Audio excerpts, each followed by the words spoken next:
আপনি যে প্রোডাক্টকে এক্সপোর্ট করবেন, প্রথমে আপনাকে প্রোডাক্ট সিলেক্ট করতে হবে, প্রোডাক্ট চুজ করতে হবে, পছন্দ করতে হবে। তারপর সেই প্রোডাক্টের একটি সাপ্লায়ার অথবা ম্যানুফ্যাকচারার খুঁজে রাখতে হবে। আপনাকে একটি ম্যানুফ্যাকচারার অথবা একটি ভালো জেনুইন সাপ্লায়ার অথবা হোলসেলারের সঙ্গে আপনাকে আগে থেকে কথা বলে রাখতে হবে। যেমন ধরুন, আপনার বাড়ি হতে পারে বর্ধমান, তাহলে আপনি বর্ধমানে অনেক রাইস মিল আছে, সেসব রাইস মিলের সঙ্গে কথা বলে রেখে দিন। আপনার বাড়ি হচ্ছে মুর্শিদাবাদ, মুর্শিদাবাদে অনেক সবজি মন্ডি আছে, সেসব মন্ডিতে গিয়ে যেসব কৃষক আছে তাদের সঙ্গে কথা বলে রেখে দিন।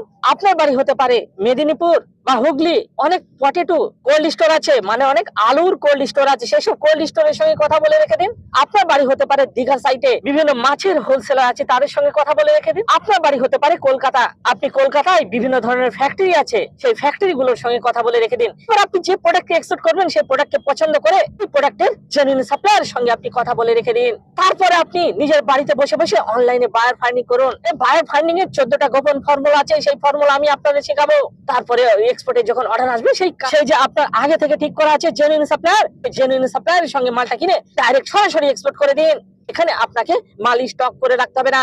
দর্শকের মনে একটি ভয় থাকে যে আমাকে এক্সপোর্ট ইম্পোর্ট ব্যবসা করতে গেলে মাল তো স্টক করে রাখতে হবে। না দর্শক, না, আপনি যদি এক্সপোর্ট ইম্পোর্টের ব্যবসা শুরু করেন, আপনাকে কোনো মাল স্টক করে রাখতে হবে না। আপনার যখন এক্সপোর্টের অর্ডার আসবে, তখনই মালটাকে কিনে পাঠিয়ে দিতে হবে। এখানে কি বলুন তো, ইম্পোর্টার আপনাকে অ্যাডভান্স পেমেন্ট দেবে, সেই অ্যাডভান্স পেমেন্টে মালটা কিনে আপনাকে এক্সপোর্ট করে দিতে হবে। এটাই হচ্ছে আপনার কাজ।